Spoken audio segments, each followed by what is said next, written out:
L'homme n'aurait jamais imaginé que cette petite fille du Sud, qu'il avait complètement ignorée, serait en réalité l'existence la plus terrifiante. Alors qu'il ne s'agissait que d'un coup porté négligemment, elle réussit pourtant à transpercer les 3 barrières qu'il avait érigées à l'aide de la magie sacrée. Plus incroyable encore, non seulement elle excellait en magie, mais ses techniques de combat étaient aussi ardentes que pures, offrant à l'homme une expérience de massage facial des plus intenses. Cependant, avant cela, l'homme, ignorant la force cachée de son adversaire, se réjouissait encore secrètement du succès de son plan. Car ce que personne n'avait deviné, c'est que le chef religieux, qu'ils cherchaient tous à protéger, était en réalité la personne la plus dangereuse. L'homme qu'il recherchait depuis si longtemps était le chef religieux lui-même, simplement déguisé.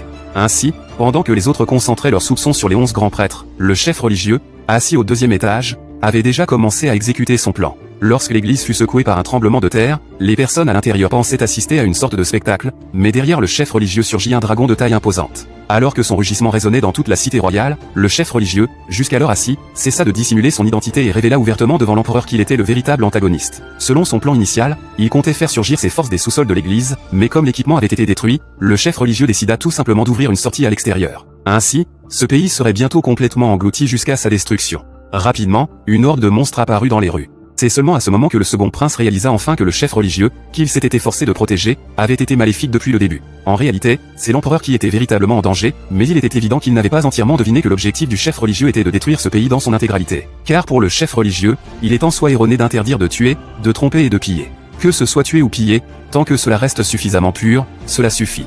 L'ange, alerté par le tumulte, arriva également. Ce à quoi il ne s'attendait pas, c'est que le chef religieux soit devenu ainsi aujourd'hui.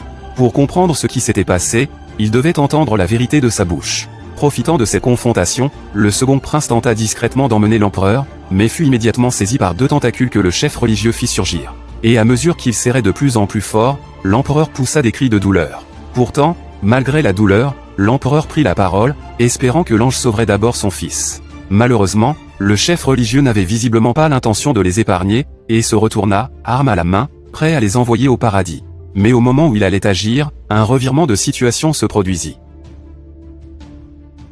Lorsque le chef religieux reconnut le nouvel arrivant, il se rappela rapidement de l'enfant qu'il avait croisé autrefois, surpris d'avoir pu être aussi négligent.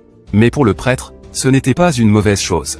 En tant qu'humain, il ne pouvait pas accéder au royaume céleste, alors selon son plan initial, s'il parvenait à éradiquer ce pays et sa foi, provoquant une rébellion contre les dieux, peut-être qu'après avoir détruit le pays, les dieux viendraient personnellement le punir. Mais maintenant, en voyant le jeune homme, le prêtre eut une autre idée, s'il parvenait à le tuer, son abîme serait certainement complet. Cette pensée n'était pas sans fondement, car le prêtre avait découvert que ce jeune garçon, comme lui, dissimulait délibérément son pouvoir magique. Après que le garde eut confirmé que les personnes à l'extérieur étaient en sécurité et informé le jeune homme de la situation,